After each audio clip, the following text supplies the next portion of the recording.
Awesome. Thanks, Craig, for starting us off that great way. I get to kick us off this morning and want to welcome you to and appreciate you staying for this meeting. There has been at the very beginning, over 3 years ago now, when Prairie Bible Church started, we said we were going to try to be as open as we can. We're in this together. We are God's people to walk together in everything that we do. So we've tried to have a quarterly meeting just to give updates and where we're at and what's going on. Well, we haven't had a quarterly meeting, as I look back at my records, since December 12th of 2019. Obviously, there have been a few things that happened between now and then, so we're trying to catch up, but we want to do it. So as I kind of have talked about, and even said in the prayer this morning, I thought about the last 12 months and where it's been, and it's been amazing. So we are looking forward to trying to just share some of that, of where the last 12 months have been, and then where we're going. We're also going to try out some new technology and see if this works. Look at that. Mark, you can teach an old dog new tricks. So what we're going to try to do this morning is go through, this is kind of our agenda, and really try to take us a chance and just talk about the celebrations that we've had in the last 12 months, look at our finances and budget as we move forward, where we're at, give some top level of that, talk about our building update, what we're doing. Then we've got some board membership that we need to talk about of different people that are going to be on the boards, the administrative board and the ministry board, as well as our updates from a ministry standpoint, what's going on in the life of our church, and some life group opportunities. That's quick and dirty. Now, with that being said, the celebrations may not have that many questions. We certainly can. We've got wireless mics, though, and my job is to walk around and encourage discussion, encourage questions. This is not just a presentation. We're all in this together. We want to talk about it, make sure we're all feeling the same things, or at least having those things, the topics come out, okay? So that's where we're at, what we're going to try to do. So what I did is I looked back at what we've been the last 12 months. Well, 12 months ago, starting right now, or just before, we were in the Advent season, and we were at Christmas. For those of you that remember, it's been a little while, we were at Prairie Hill. This is a great shot of our kids' program at Prairie Hill last year, and a chance to celebrate that Christmas we had together. As a reminder to myself, almost, everything we've come through, you remember the setups we used to do at Prairie Hill? And setting up the stage and moving out the tables and putting things together. It's almost in some ways been a long way in the past, but it's kind of a nice reminder of what's going on. And I'm not sure who was working more there, whether it was Craig or Sarah, but somebody was working. Last winter, we also were able to even celebrate baby dedication and the things that have gone on, and this is just one representation. We've had multiple dedications in this last year, and a great ways to celebrate the life of our church and what's going on. Last January, we had the incredible blessing to be able to purchase this building that we're in right now. And it was, I didn't pull a date, but the picture on the left is the original dedication service we had here. For many of you that were able to come, back up in the corner in the front, after we'd had a service at Hill, just to say a quick prayer and thank God for giving us this space. At that same service on the top right, Ron Bunch, well, before that, he said to us, this is our building. We want to make sure that God is in this building, that the Scripture's in this building. We should read the Bible in this building before we come. So at that service, Ron read the opening Scripture from Genesis 1, and then many of all of us signed up to read the Bible in this room over here. And every word of the Bible was read from cover to cover over the last, it was about a month, I believe it was, Ron, about a month. We read the Bible to bring it into this space. And then we started. Our fearless leader, Rocky Zahn, started with the renovations, and we started tearing into this place, right?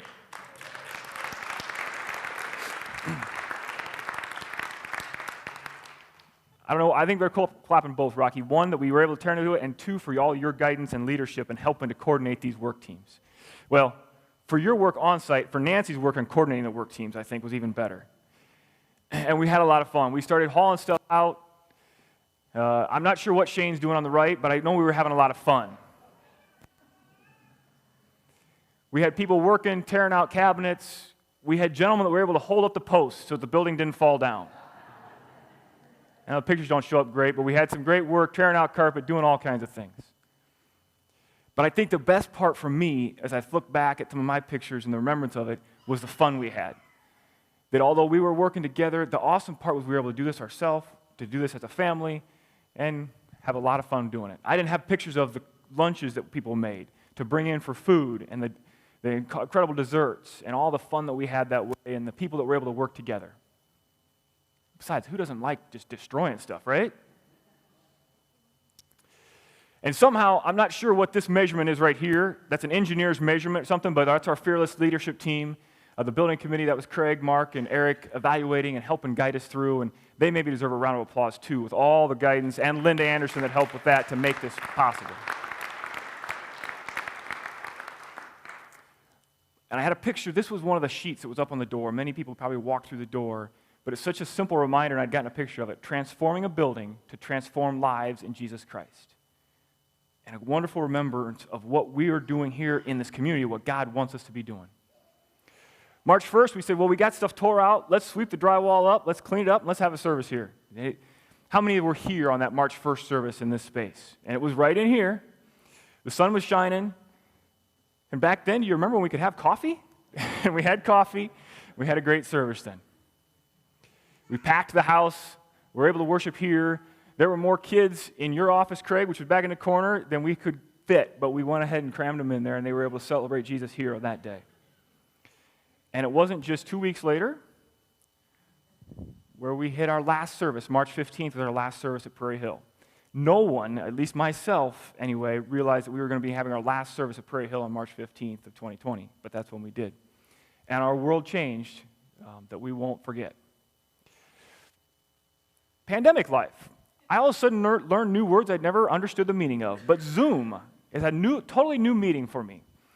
And we started Zooming on computers and having meetings, and I also realized, for what it's worth, that after seeing this picture, just because you're on a Zoom meeting doesn't mean everybody can't see you, so you should smile every once in a while. Look at it. How mad those people look, aren't they? Oh, sorry. It's touchy. We also took on new professions. Megan started a new profession in life. I don't think looking at Henry's face, he was real happy about that, so it's probably good that we don't have to do that anymore. Courtney, your job is secure. Don't worry about it. That's not good. Many of us worshiped at home. We were able to worship online, and we are just thankful for the blessings. And when we think about 2020, one of the things that really caught me is, although the challenges we had, the curveballs, as we heard about this morning, what about the blessings? Anna, our puppy dog, loved being able to worship Sunday mornings with us. So that was one of the great blessings, and we were able to still worship the Lord and Jesus online. May 31st, we finally said, okay, this lawn sign stuff's great, but we got to change this. So we literally circled the wagons, if you will, out on the farm. We brought everybody together for a worship service in our cars so we could at least see each other. And if anybody remember the best part of that in my mind, we got to honk our horns. And we said that was so good, maybe we should do this outside thing for a while. It seems like it's been so long ago, I'd almost kind of forgotten. But the kids worshiped, they welcomed us there on that first day with signs. Jesus loves you. Shine for Jesus this week. And nobody got hit while they were standing on the road either. It wasn't a miracle and a blessing, but we were able to do that. So we spent all summer out on the grass. There were a few hot days. There were a few cool days, but we were able to worship together again and be in God's beautiful environment. And what a blessing that we only had, I remember 2 weather days that got canceled out of all those times. Wasn't that great? The kids could be outside. They loved their worship time together. The boys, I think, really enjoyed the outside because they could really, truly be boys. And I'm not really sure what Craig's trying to tell us to hide from. Maybe it's because he's wearing shorts. Don't look at my legs. I don't know what it was, but we could still have a great message out there. And then August 10th, we got another curveball. I almost felt like you stole my presentation here, Craig. You talked about curveballs this morning. This is what our community started to look like. And we're all going through this, and yet we kept going. And that was one of the Sundays we canceled our worship service to be able to go out in the community and be able to support. But it's just a reminder to me of the blessings that Prairie Bible's had in the last 12 months and where we've been able to come. Pretty confident Henry's trampoline is never going to be the same after that day, and we as a community started to clean up. And we helped each other clean up, whether it be here, whether it be elsewhere in the community, and how we can help. And this one, you may not be able to read this sign, but this is a picture I took when I was driving around town that week. It helped me keep perspective, that we in this community are going to support one another, and in Iowa, we're going to just roll up our sleeves and get to work. And we also have a sense of humor. And the sign says, free firewood. You cut, you haul. I don't know if anybody took him up on that, but again, it shows where we're at. Even in the midst of all that, we said, okay, we're going to go back to school. We still have a pandemic. Our kids, our teachers, our staff need help.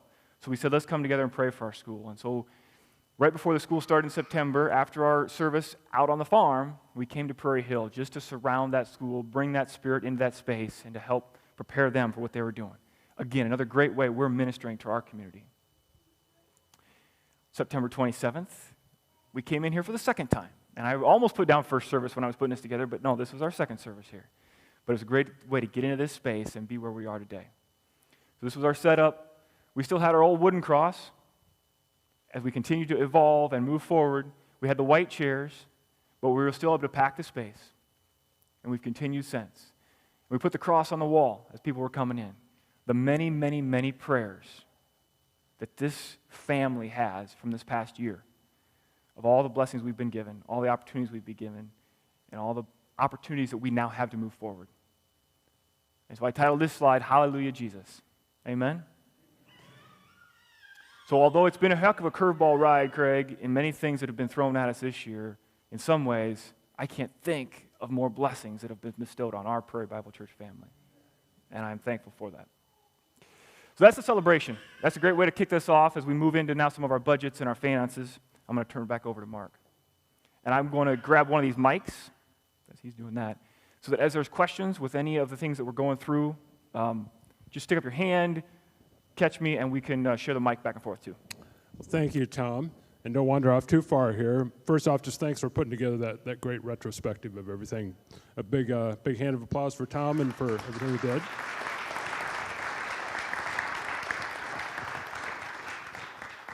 Now, on the agenda, you see it's a financial update, but we're actually going to do something different.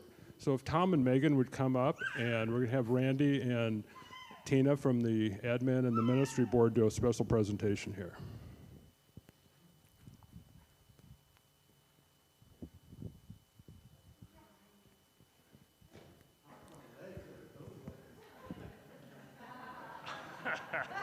Maybe that's what you're telling Look at the horse, or yeah. Well, good morning, everybody. First of all, it's really nice, Tom, to be in this space. But Megan, I miss the cat walking through the virtual services and the dog coming in and out. We added a bunny. And We have a bunny now. well, we have plans to come back next summer. So, and what else? We had the horse and just so many fun things out there on the farm. So we really appreciate that. This morning we want to make a special presentation. And as we think about this, in Matthew 25, Jesus talks about separating the believers.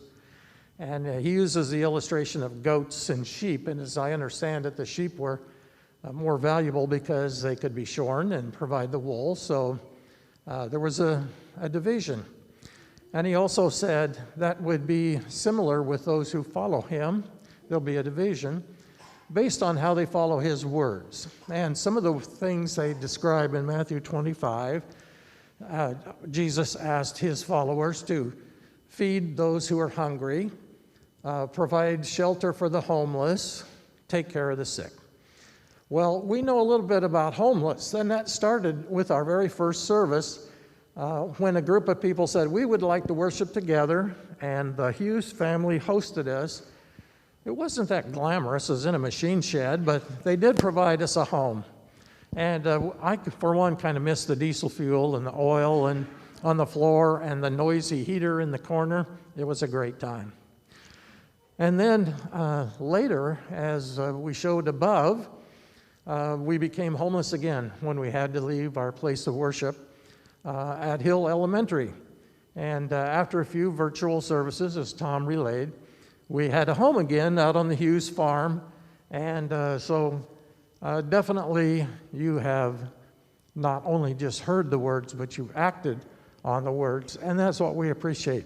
So to show our appreciation, we'd like to give you this little photo of, of the farm. And just thank you for providing us a home from time to time. And I'm going to say we've got to return back there every summer. Maybe not 6 or 7 or 8 Sundays in a row, but what a great home you gave us, and we're sincerely grateful for it. Thank you so much.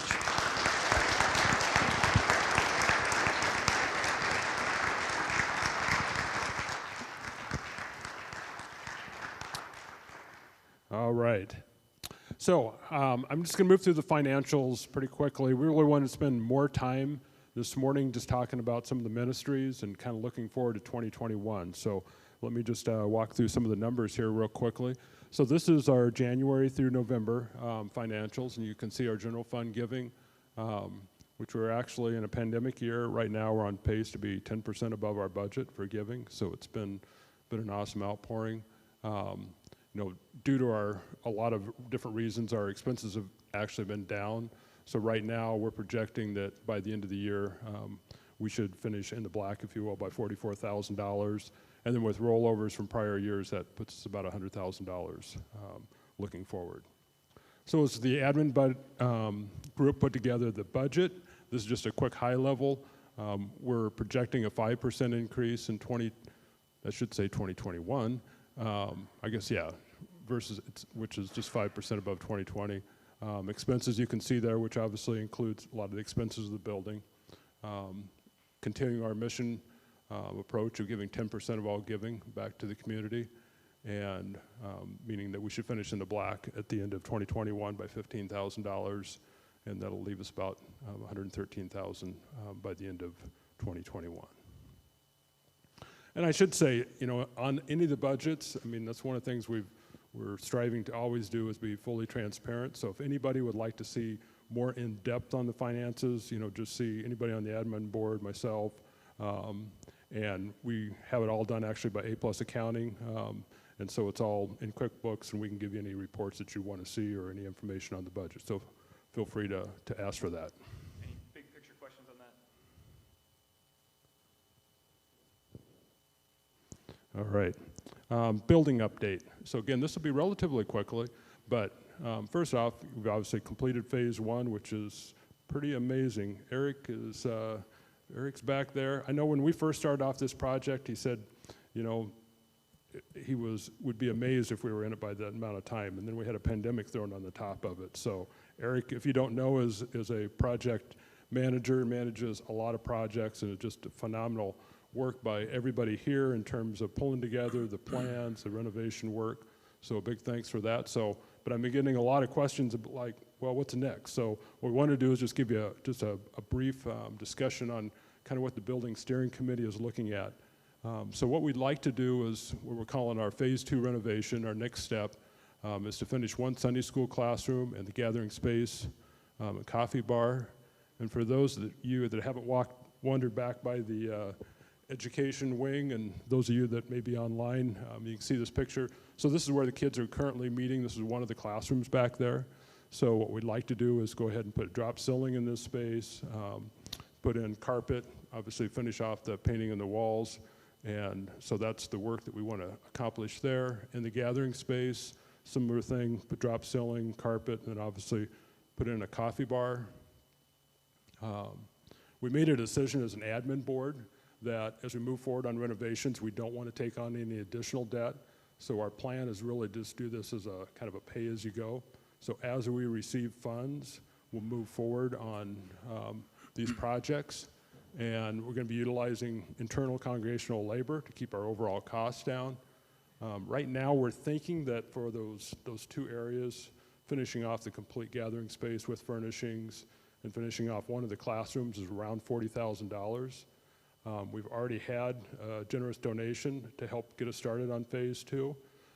So that lets us start work immediately. And if you noticed coming in, and if you don't take a look on the way back, kind of in the hallway out there, there's a red barn with hang tags on it. And so we're doing similar to what we did with the nursery, where in the nursery we basically said, hey, here's the things, the dollars that are needed for different areas. If you'd like to donate $20 towards carpet in the gathering space or in the classroom, just pull it off that barn, drop a check into the Miracle Barn back there with the tag and just denote renovation on it. So that's just kind of a way to kind of pay it forward, if you will, so we can get things started there. Next steps then, we want to complete the education space after we get that first renovation phase done. Look at hallway flooring and furniture, outside cross, and then probably in the springtime start looking towards doing some outside work, and kind of see some of the different ideas there in terms of some landscaping, concrete work, gutters, anything else. Had a few. My wife thinks we definitely need to paint the building because she doesn't like the looks of it, so we'll let her head that up. So that's what's being discussed now also. So before we move on to the next step here, any just general questions on the building? We can just do, if you don't have your questions now, we can have just open questions at the end, but if there's anything quick now you'd like to ask about. All right. Oh, Megan's got a question. I think it's a little bit more of a statement. I'm looking forward so much to finishing the renovations in these two spaces, especially since I spend so much time down in the education wing. But what I'm in awe of is what God did here. What he did with a parking lot. Like we've said before, we would be homeless right now. We'd be inside. He'd find us something. He'd find us somewhere. But he provided. He provided this space. He provided unity on an admin board. He provided Eric to shepherd us, and Tom and Linda and Mark. He provided contractors. He provided funding through you guys so we could initially get into this space. And he provided a lender to get us here.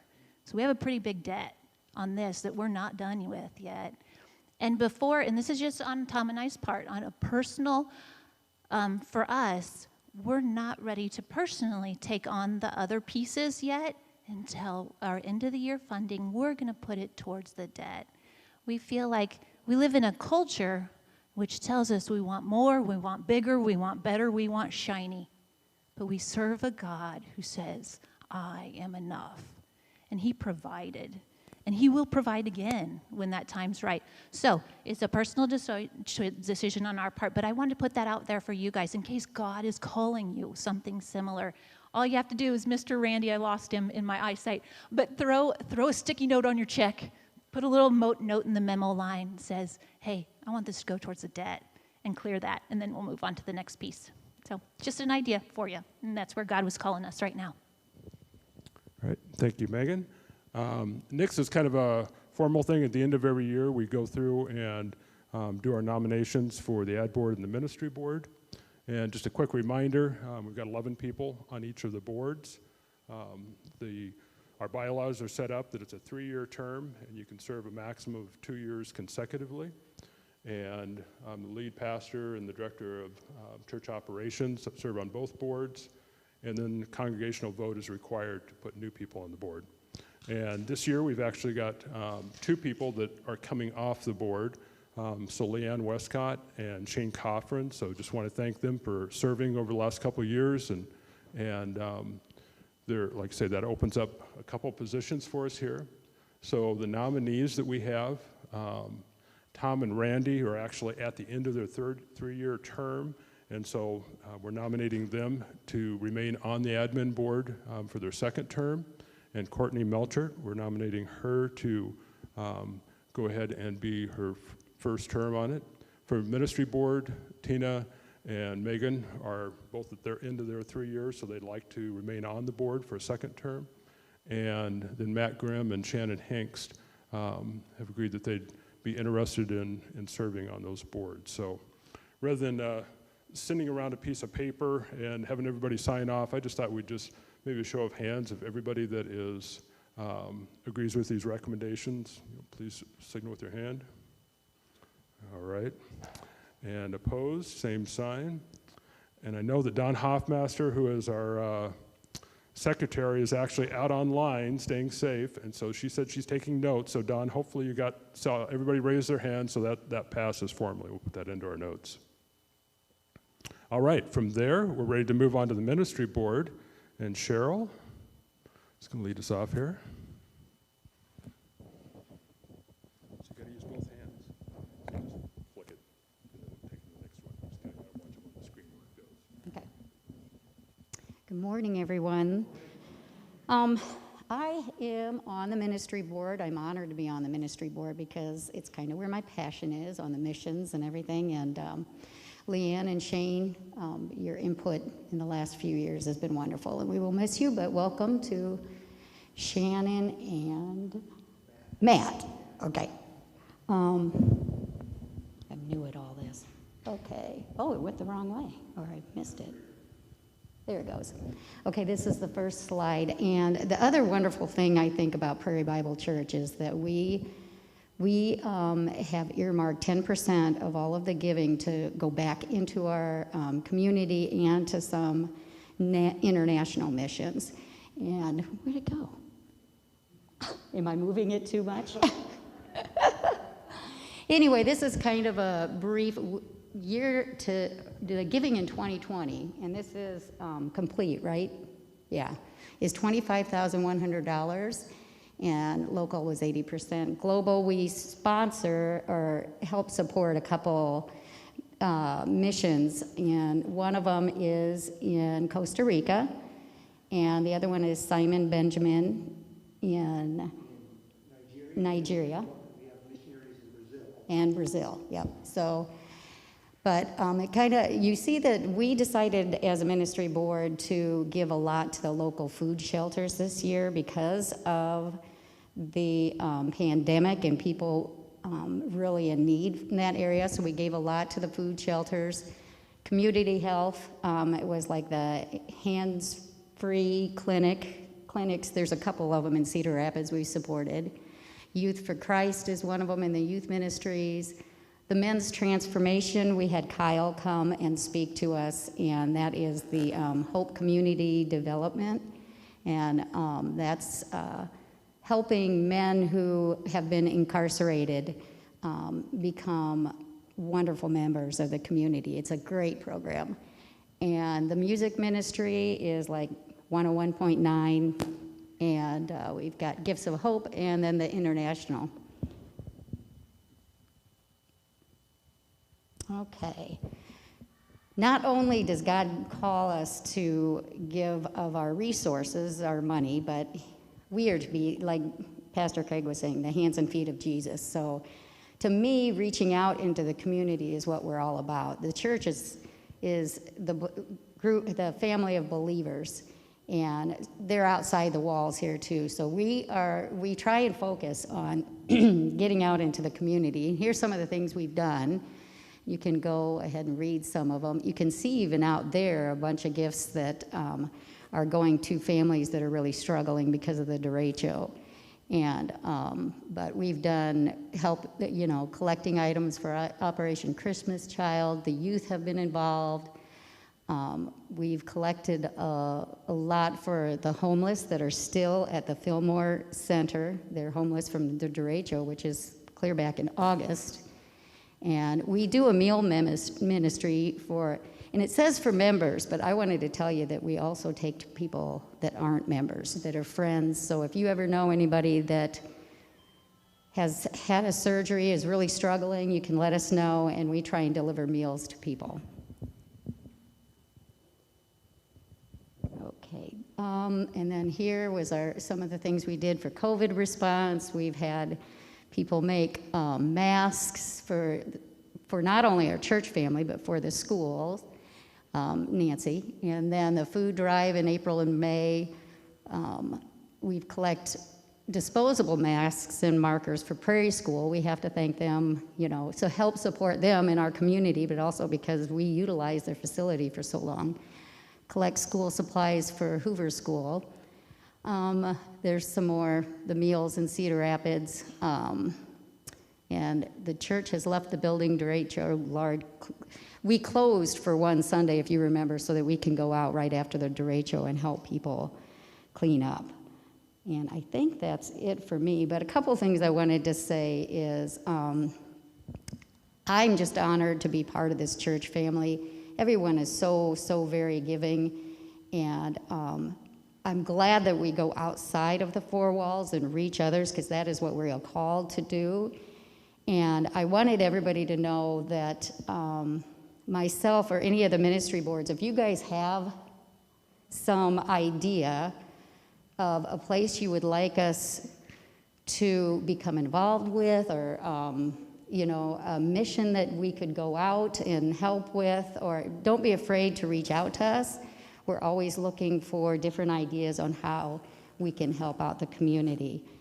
And this is just some pictures of some of the things we've done.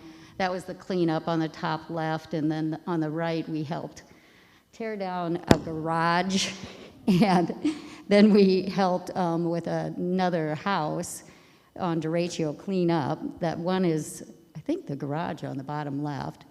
And there is a continuing ministry that Bridget may be watching, because she's been watching online, where they have been feeding, using their own resources and feeding people since the derecho underneath the bridge on 8th Avenue.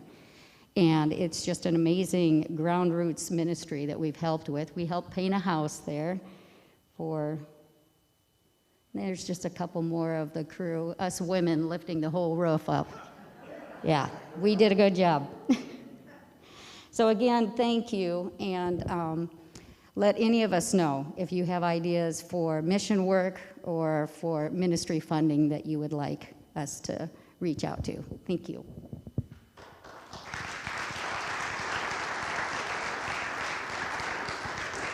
Any questions about ministry?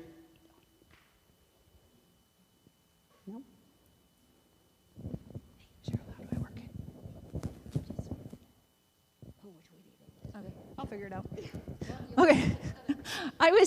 I was so excited when Tom asked me to come and share with you guys from a children's and youth ministry perspective. And then he said I only had 3 to 4 minutes. I was like, oh my gosh, and I'll do what I can. But then he said I could come back. So I'm holding him to it. I'm coming back next time. So I really streamlined what I wanted to share with you today. Only if she sticks to the 3 minutes today. 3 minutes. I know, 3 minutes.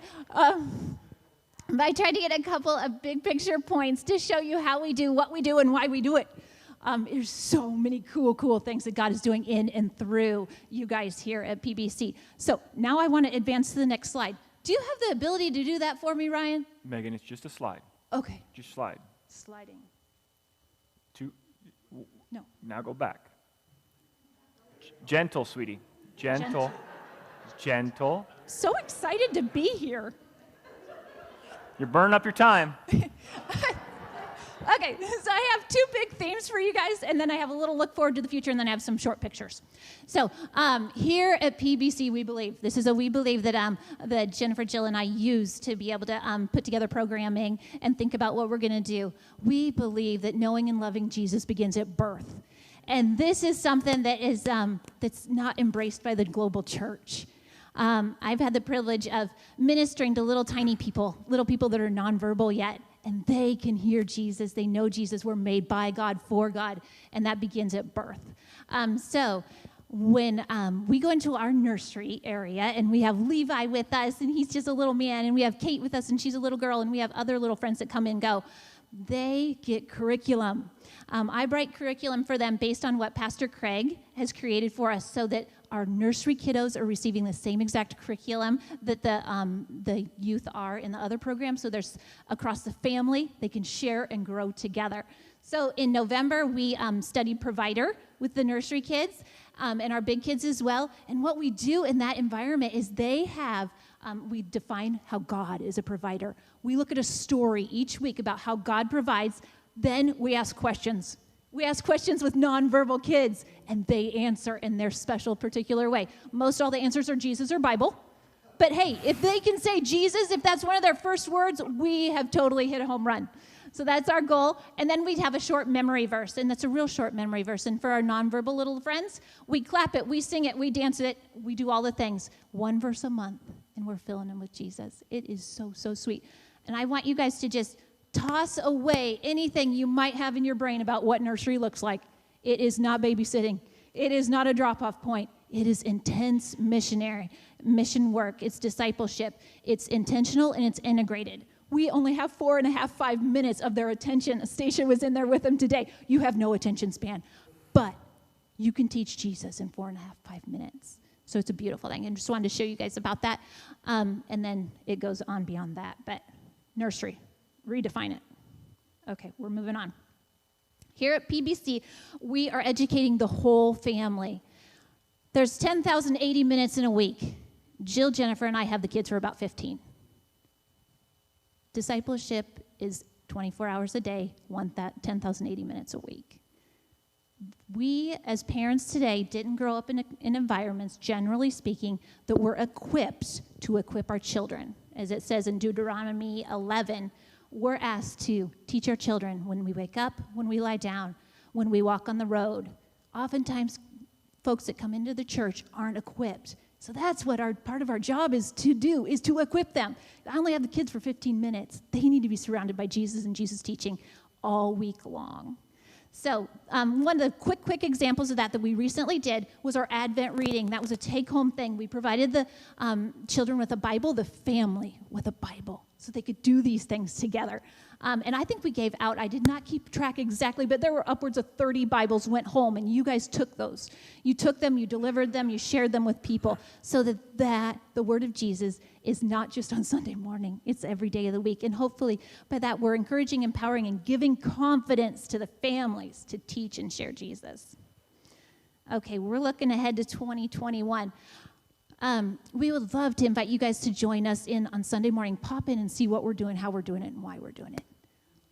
Come and see the miracles that Jesus is doing in this room. I could share so many stories. Tom only gave me 3 minutes. We want to grow our family engagement. And we're doing a pretty dang good job of it at the youth level with the middle school kids, where we have a lot of communication and talk back with the older kids, but I really want to grow it on the younger kids level to bring the families in. And now we're just going to look at a couple pictures. So we had the pleasure and the joy of worshiping and learning at the farm, and it started with a whole lot of parachute work. We love to have our older kids teach when they can. They're heavily supported and given the things they need, but they build that relationship. It's intergenerational. It starts at a young age. And when we were outside, we took an opportunity to have a play. So we took a Bible story, and then they had to retell it and recreate it with puppets. It was super, super fun.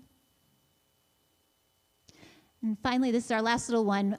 I try to, as often as we can, involve a service or an outreach. And this is, we got together, and we had a young serviceman. He's an 18-year-old man serving down in Texas, and he had just went to basic. And so we sent him a big old bunch of cards. So this is up in the top of the barn. Everybody got their markers, their paper, and they created these beautiful gifts. And I have one last picture of them. Here they are with all their gifts, and we packaged those up and sent those down to Texas. So just to bring a little Jesus to a friend of ours that was serving. So any questions? All right, you know where to find me.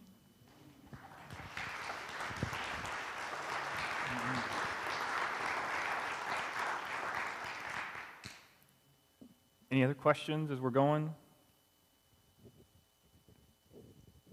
Lisa, you're going to... You know what I just don't get? No, but I bet you're going to tell us. Everybody else has gotten to speak as long as they wanted. You know what Peter's told me this morning? 30 seconds. Woo! Hey, Megan, see, you should be happy with me. Kidding me. All right, I'm going to speak The key is, are you going to follow that or not? That's the key. Maybe. Depends on where I'm going to lunch. It is going to be short.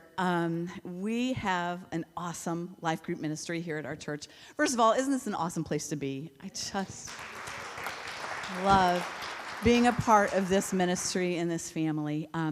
Within this family, we have smaller families. We have life groups.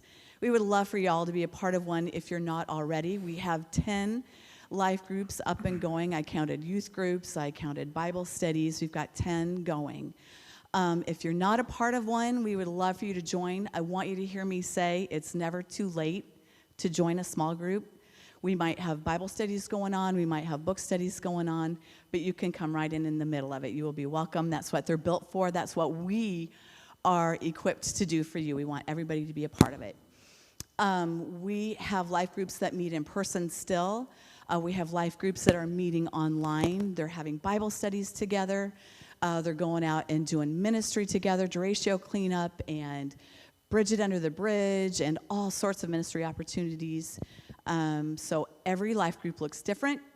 We all follow kind of a different rhythm, but they are all for us to be connected to each other and to just live life together. So thank you very much. That was short and sweet.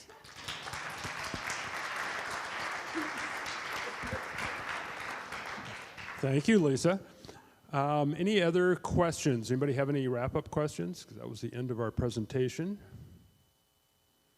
Yes, Randy's got one. Wait, you want the microphone Yeah. for online? One was, as Megan was reporting, she mentioned usually the answer she gets is Jesus and the Bible. And it made me think, whatever questions we have before us, that's where the answer is, Jesus and the Bible. So we need to remember that. The other thing is just, I think we should give one more round of applause to whoever is in charge of decorating. We've got this awesome tree in here. We've got a bunch of poinsettias as we enter, and that makes such a positive difference. So let's thank whoever that is.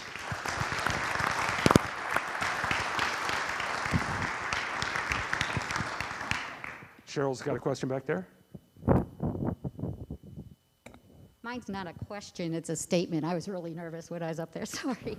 But I forgot to mention something too. If anybody is interested to help with any of the mission work, like let's say you like to cook and you want to be involved in the meal ministry or whatever, you can let myself know too. And, you know, people know how to get a hold of me, but you are welcome to, you know, the more people are involved and the better off we are. The other thing I was going to mention real quick is Craig was talking about hope, and I know it's been challenging for everyone here, but can you imagine going through all of this without the hope of Jesus? I couldn't, and a lot of people are struggling, and that's why I am so thankful for the giving and the volunteering and the everything that our little church has been doing. I think is really impacting the community, and what a gift. That's our job. So as Christians, we're to be the hand and feet, and I thank everyone for that. Awesome. Before Linda goes, I guess I just need to share for just a minute here. I don't know if Charles is still here, but just along the lines, I think what Prairie Bible is doing and really means, and what we need to keep looking forward to this next week. Last week, Craig and I both had an opportunity to talk with a homeless man named Charles. Charles, are you still here? I think he left. But he's, really nice guy, fallen on hard times, has been living in his car. And he was here just not knowing what to do, how to go forward. We both talked with him a little bit. We encouraged him to go down and have some meals with at Bridget Under the Bridge, and talked with him a little bit about, and we invited him to come to service this morning. He was here this morning. And he said, it's been a real blessing. He said, I got a job at Walmart this week. So here's a guy who's been living in his car. So, and if Bridget's still online out there, I'm sure he stopped in and ate. But I think that's what Prairie Bible's calling really is. So thank you. Well, one thing I don't know that we've done yet, and I think you saw it on the slides up there, is we have an awesome volunteer who has agreed to be our Director of Operations, Mr. Mark Steffens. And he's... So I'm not sure I was supposed to announce it. I want to know how much you do here, Mark, and how much you give to this church back. And next year, it's going to be a full-time position for him as a volunteer, so we appreciate it. Thank you.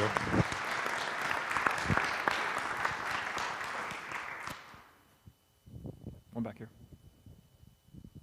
I just want to add one thing about life groups, that there's no better way to become a member of a church than to build relationships in these small groups. It is a great way to get to know the other parishioners. So if anybody is on the line thinking maybe it's not a great deal of time or anything that you have to devote to it, but it's just a wonderful way to build a loving community here. And if you'd like to know how to get connected, just contact Pastor Craig and he will get you all the opportunities. Any other questions, comments, Courtney? Sure, go from back to front. And somebody on the back, I want to go. Yep. I just wanted to share, from what Mark said about that gentleman that's homeless, and then just this whole year that we've been through. My family has really been doing a lot of thinking of giving back to our community for kids that have nothing, for people that are homeless, and I just think it's something that we should all pray about, because when I look around my house, we have too many toys, we have too much stuff, and it really is the simplicity of our lives that makes a difference. And I think if we pray about it, and just especially this year, what we've learned and humbled ourselves this year, it makes just the little things like paper plates, simple donations to homeless shelters and other facilities, I just think it'd be so appreciated. So I just wanted to put that out there. Thanks, Courtney.